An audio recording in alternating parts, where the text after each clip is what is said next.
Hi everyone, I'm Abby and welcome back to Ace Attorney Investigations. Now last episode we finished the first part of the Turnabout Airlines, so we're going to start the second part now, yeah?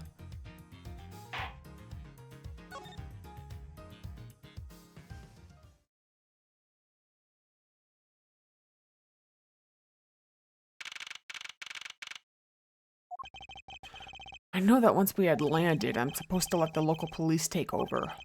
Thanks to Miss Tenay or Miss Miele, I was able to preserve the crime scene. I just can't shake it. I wasn't able to talk to Miss Tenay in private. So I'm left wondering just what she was up to. Why did she do what she did? Must be a way for me to continue my investigation. I've been expecting you, Miles Edgeworth. Here she is. Franziska? Thought you were still in Germany. I go where I am needed. And wherever there are criminals to be caught. Her name is Franziska von Karma, the daughter of my mentor, Manfred von Karma. She, like myself, is a prosecutor. Are you heading up this case? Well, it'll be a bit of a relief if you are. Don't you try to flatter me, Miles Edgeworth. I'm placing you under arrest. What? It's quite frustrating, actually. I'd hoped to exact my revenge on you in a different venue. I'll have to take what I can get. I never thought I'd see the day when a disciple of the House of Von Karma would become a criminal. Have you no shame? Wait! It was all a big misunderstanding. I didn't kill the victim. A misunderstanding? I heard all about the murder over the police radio from the captain himself. You waited for the victim on the first floor and then beat him to death. Franziska, do you honestly believe that I killed a man? I suppose I should reserve judgment until after I have investigated this for myself. I can put your arrest on hold until then. That's as it should be. Huh, I don't need a lecture on how to perform my duties from you of all people. To be perfect in every way, the fulfillment of that creed alone is all I strive for. Well, I have my own creed which I must fulfill, so why don't we solve this together? I have to get going. The crime scene awaits. Don't you dare leave town. Trust me, I had no intention to. Detective Gumshoe? Yes, sir. Too slow. Ow! Listen up. I'm leaving you in charge of watching this man. Don't mess up, understand? Mr. Edgeworth? I'm supposed to guard him. A simple yes or no, detective. Ack! Yes, sir. Understood, sir. Well, just leave it to me. Miles Edgeworth, if you interfere with my investigation, I'll arrest you on the spot. Are we clear? Now then, if you'll excuse me. Good to see you again, Mr. Edgeworth, sir. Boy, am I glad to see you're okay. Thank you, detective. I believe in this, sir. You can lean on me. I'll get you through this. I have to admit I'm a bit curious what Franziska is up to. Maybe I should ask the good detective. Very well. In that case, I have a few questions for you. Yeah. Recognize this guy? This child seems to be happily enjoying the sight of so many planes. Wow, I'd love to take a run down that runway.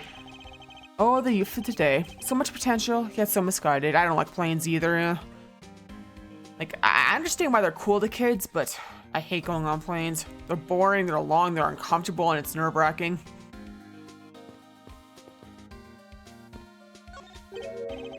Looking from behind. I think I've seen this man somewhere before. Nom nom nom nom. In Soviet Russia, wolf legs lunchboxes eat you. Found it, lol. Oh, I feel weight of creative powers coming on. It's over 9,000, lols. For my next elite movie, it's gonna be the Steel Samurai, warrior of New Old Tokyo, versus the World Samurai, champion of Earth. It's gonna rock socks so many boxers. So the Steel Samurai is finally getting a movie. It's just a little Easter egg. Salmonella is there. Ugh. So how is the initial investigation going? We just shipped the body off to the coroner's office. And we're taking statements now, sir. It sounds like Franziska. She was always good at quick responses to a case. I'd say she was a little too quick, sir. Oh, how so? I rushed on over as soon as I got word of the affair, sir. But somehow, when I got here, Miss Von Karm was already here barking out orders at everyone. It was kind of creepy, as though she knew there had been a murder or something. They come in advance to await your flight's arrival. That is sort of odd. She did show up rather quickly, out of the blue. Plus, I still don't know why she's here in America. Must be some backstory to all of this. Miss Von Karm just kind of popped up at the prosecutor's office about a week ago, sir. Something about chasing down kids related to a certain incident. No details? It's kind of top secret, so she can't talk about it, even with me, sir. Knowing her, the only type of talking she likes to do is with her whip. Plus, I doubt the top secret part was what stopped her from talking to you, detective. Although, I wonder if her case has anything to do with mine. Anyway, it's all about all the info I have, sir. We should find out more as we investigate. Yes, it is high time to resume my investigation. Starting with talking to people involved in this case afresh. Eh.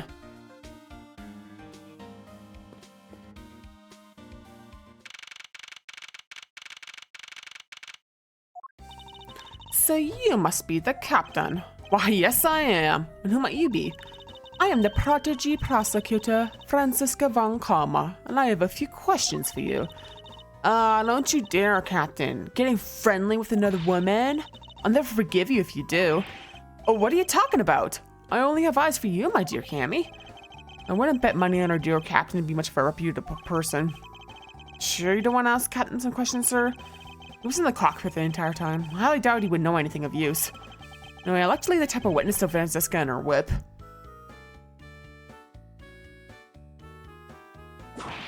Ah!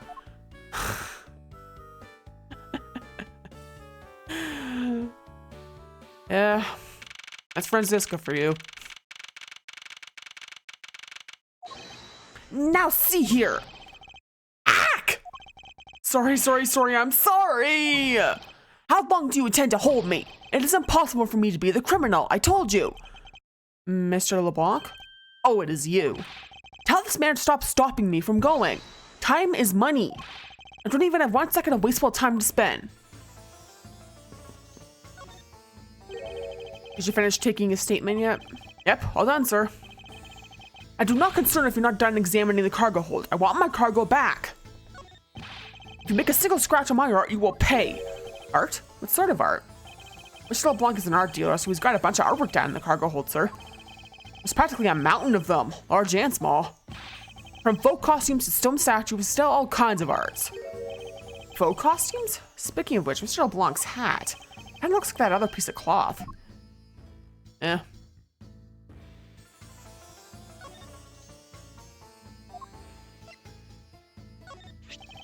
Mr. LeBlanc, can you please take a look at this for me? Oh, it's Burgundian cloth. As I suspected. Your hat's made of the same material, I suppose? Yes, of course. This fabric is so famous, orders come over from the seas for more. And this is the cargo you were talking about earlier? No. My cargo this time is much many gigantic. You, detective, when can I have my cargo moved? You can get your cargo back when we're done investigating, pal. The stubborn use of you police, it is no good. And it is no good that the attendant refuses to exit the attendant's room, too. That attendant? I wonder if he's talking about Miss Tenero.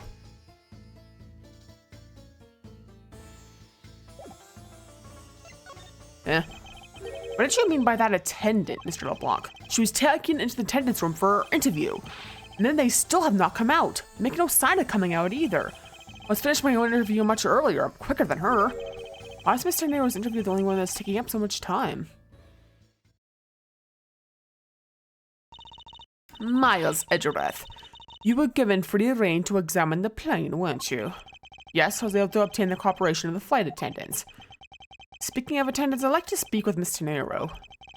I wonder if I might grant permission to enter the flight attendant's room. Before I do, you still have to clear up a few issues surrounding your own circumstances. I understand. You may have tricked those attendants with your sophisticated talking, but you can't pull the wool over my eyes, Miles Edgeworth.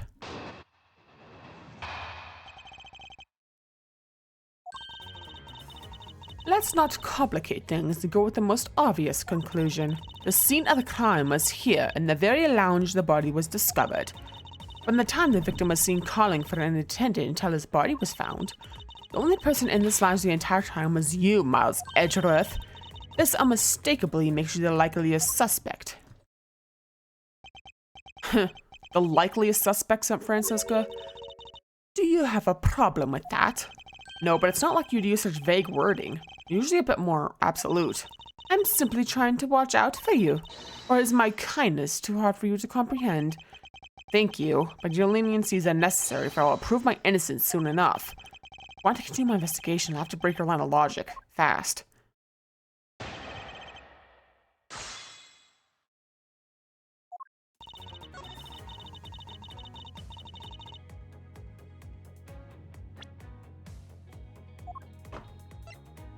Yeah, this was used to transport the body, so yeah, the scene of the crime wasn't in the lounge.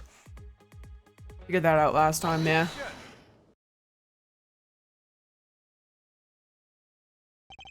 It would appear that you do not have all the information you needed after all.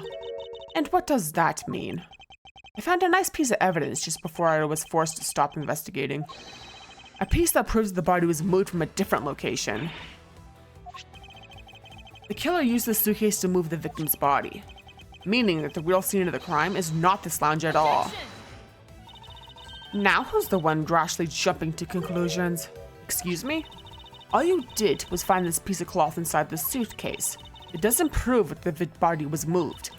It could be that the killer simply chose that suitcase as a good place to hide the cloth. I expected you would come to that conclusion. It would seem I can't escape that easily. You should know better than that. Avant Karma is perfect in every way. Ah, but did you know that the killer definitely wheeled the suitcase around at some point? As if there was proof of that. Where is the proof of the suitcase is moved around?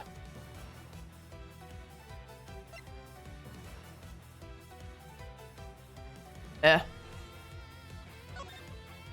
can see the suitcase lines right there from the wheels. It's not just footprints in there, yeah. See? Looks like footprints of something being dragged. The spilled grape juice in front of the elevator. Yes, and I'd like you to draw your attention to this area here. Where is the evidence that proves the killer dragged the suitcase through here?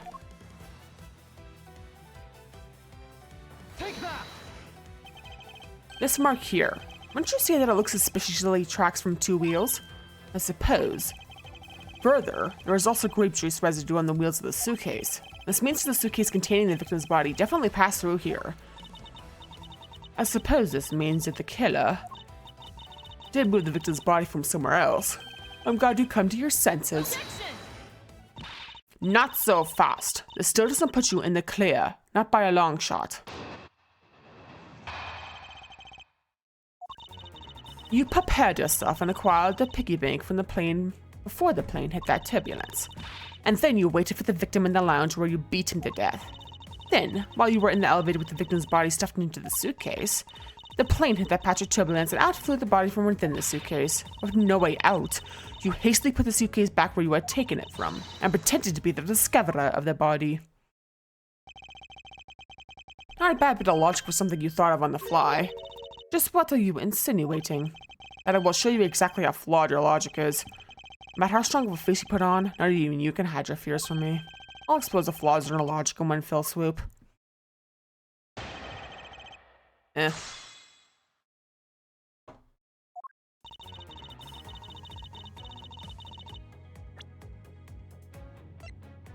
It's taken out of its display case in the in-flight shop after the turbulence. Yeah, and she's saying before the turbulence, so but we know that's not true, yeah. The fact that you took this piece of evidence into account in your testimony is to be commended. Your legal prowess is certainly something to be feared. Evidence and logic, essential tools that those who would stand in a courtroom must learn to master. What if there was a fake piece of evidence thrown into the mix? A fake? This Captain Hugo piggy bank is just such a fake. It is not the real murder weapon. What? The timing of when the bank was taken from the shop is important, and it was taken after the turbulence had occurred. But then, what about the blood on the bank? What do you make of that? I assume it was added after the murder when the killer fabricated this weapon. Looking at it this way, the killer basically did all three things after the turbulence. After exiting the elevator, The killer brought the suitcase to the shop and left it there. Then the killer proceeded to pick the bank up from off the floor and took it to fabricate a fake murder weapon by hitting the victim on the head. Finally, the victim's wallet was planted on my personage, in my pocket to be precise. Everything was done so that I would be framed for the murder Mr. Ackby hits. You there! Yes, ma'am. Other than this piggy bank, is there anything else resembling a murder weapon found? We didn't find anything in this lounge or in the shop that could be used as one, ma'am. Most of the items that could have been used were broken during the turbulence. And the remaining items all tested negative for any traces of blood. I see. Well, Miles Edgeworth, it appears your stall tactics are at an end. But it's possible it's just hidden somewhere, sir. Eek! If the criminal had wanted to hide the weapon in a safer place, I think the weapon could have been hidden in the same place as the bloody cloth. Exactly what I was thinking. Because the cloth was hidden inside that suitcase, it seems to me that the killer had not prepared a more secure place to hide the evidence. Which means the real murder weapon is either stored in the murderer's personage, or is stored at the real crime scene. There is one more possibility, and that would be that the piggy bank is in fact the real weapon. But didn't we just... Let me finish. The killer took the bank out from the display case before the turbulence by opening the lock on the display case door. And it was at that time the glass pane in the door was broken. I'd say that's a perfectly reasonable line of reasoning, wouldn't you? Let's see. So that means the killer had the key to that display case. Franziska, the person you're talking about. Not so fast, I'm not finished. The person I'm talking about has also committed another sin. She tricked the captain and granted you permission to conduct your investigation. Yes, it is the sin of lying. Speaking of which, I recall that you also wish to speak with her. Yes. Very well, permission granted, but only if I can sit in on your interrogation. Do you understand each other? I have no intention of interrogating her. You are welcome to accompany me if you so wish. Miss Tenero is in the flight attendant's room. Let's move.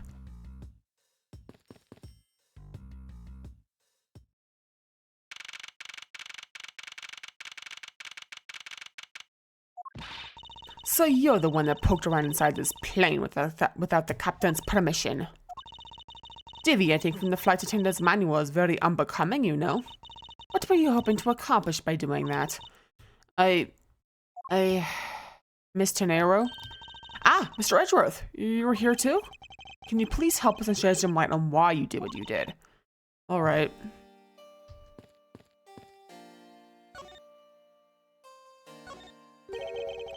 Why did you lie about receiving the captain's permission like that? Because I didn't think I would be able to get his permission. What do you mean? The captain. He only has ears for Cammy. I spoke with the captain a little earlier myself. He definitely seems to be rather taken with Miss Mealy. Yes, and on top of that, I mistakenly accused Mr. Edgeworth of being the killer. I want to make amends. In that case, please allow me to thank you for what you did. Thanks to you, I was able to clear myself of all charges. Really? Were you able to prove your innocence? Oh, thank goodness. Miss Tenero, is it? There's one more thing I'd like to ask you. You were in the in-flight shop just before the turbulence, weren't you? Please answer honestly. Yes, I was. And why were you there? Well, Why the sudden hesitation? Franziska seems to have struck a nerve. All I did was go check up on the shop like I always do. You're saying it was for the work then? Yes, I'm in charge of the shop, so I have to keep an eye on it. I don't have any reason to go there otherwise. After your visit to the shop, you paid a visit to this room, correct? Yes, I came back to freshen up and adjust my makeup. I'm sorry, but there isn't much else to tell. Miss Tornado claims to have no reason other than duty to go to the shop. Is that all there is to it? Maybe ask her about that thing.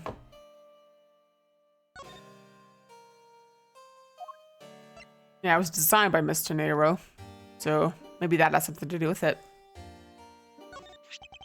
If you could please take a look at this for me, Miss Tenero. Oh, that suitcase. Yes, about this suitcase, you are the one who designed it, correct? I think I figured something else out about it. The suitcase is the reason you went to the shop, isn't it? There's nothing you won't find out eventually, is there? Would you please tell me more about this suitcase? Yes, I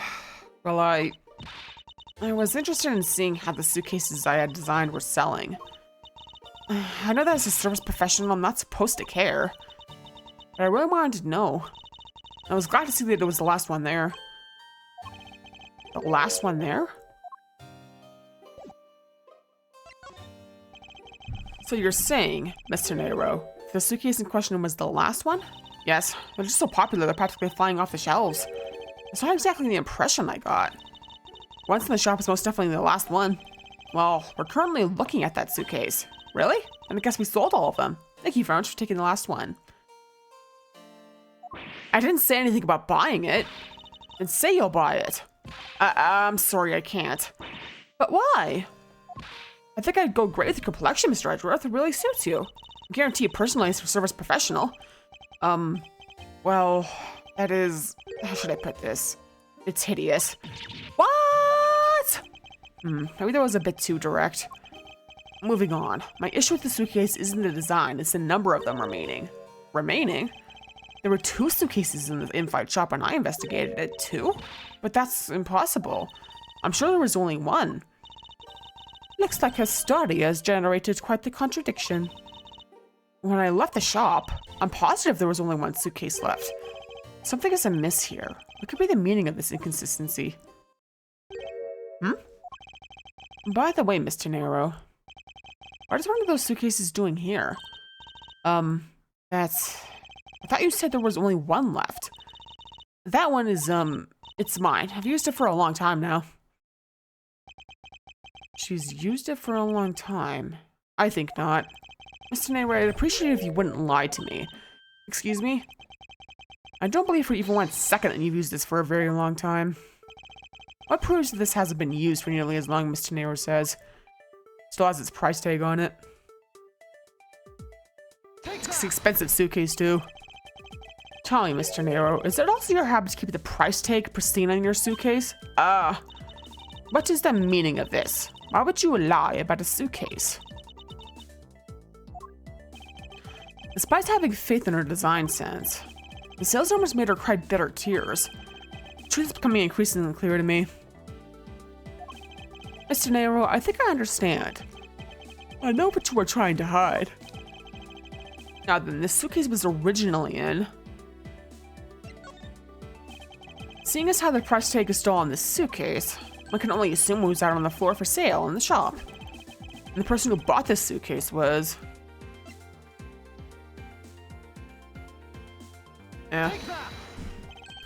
It was you, wasn't it, Mr. Nero? I hate to say this, but the suitcase that you designed, it hasn't sold very well, has it? You saw poorly the design that you poured your heart into was selling, and were deeply hurt. That's why you wanted to make it look like it was selling by buying it yourself. Isn't that right? Then, the reason you went into the shop and came back here was... I'm sorry. All I really have is my job. I was overjoyed my design was chosen. I thought that maybe I finally accomplished something. But the suitcases didn't sell. It's because of the design, isn't it? Well, because it's, as you put it, hideous.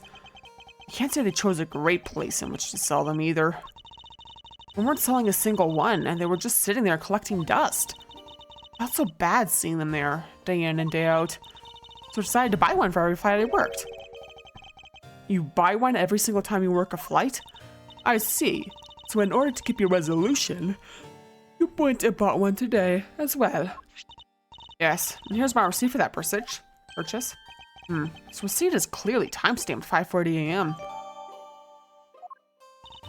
The truth is, there's still a bunch of them left unsold. They're planning to scrap the remaining ones at the end of this flight. Mr. Nero, where are these other suitcases? They should all be down in the cargo hold. In the suitcase the killer used could very well have come from the cargo hold. Mr. Edgeworth, you don't think that the killer used one of my suitcases to... Yes, I do. The killer used one of your beloved suitcases to move the victim's body. How could they? Those suitcases were meant to be faithful partners to our passengers on their trips. That's all I ever wished for them to be. Mr. Nero, is there any other way to get to the cargo hold other than the elevator? The only other way is just through that door there. What about security? The door has no special lock installed because just to enter this room, you need a special key card that only crew members have access to. Which means the culprit is someone who can enter this room, eliminating the passengers, and leaving only crew members as potential suspects. I can't believe it. Yes, Francisca? Going on these wild goose chases, you're a disgrace to the Von Karma name. And what do you mean by that? The suitcase came from the cargo hold. That fact alone tells the whole story. Yes, which is why I said the culprit must be a crew member who used the key card. Miles Edgeworth, you're proposing that the killer rode the elevator from the cargo hold, correct? Yes, it's the only realistic possibility. That at the attendant, Miss Mealy. I asked her earlier and she had this to say. Francisco got information out of Miss Mealy? In order to make the elevator go down to the cargo hold, a different key card is required. A different one? Yes, and the only person who holds that particular card is you, Miss Rhoda Tenero, and only you. Ah! What? Is this true, Miss Tenero? Yes, I keep the key card in my locker at all times. Should you please show us that card right now? Yes, hold on. Ah! I don't believe it! What's wrong? The key card, it's gone. Ha ha ha, very clever. Pretending that your card was stolen when in fact you're just trying to hide it from us. You've really thought this through. Oh wait, it's not like that. You can tell us all about what it's like down at the station. Officer, arrest this woman. Yes, ma'am. And Mr. Edgeworth? Poor girl.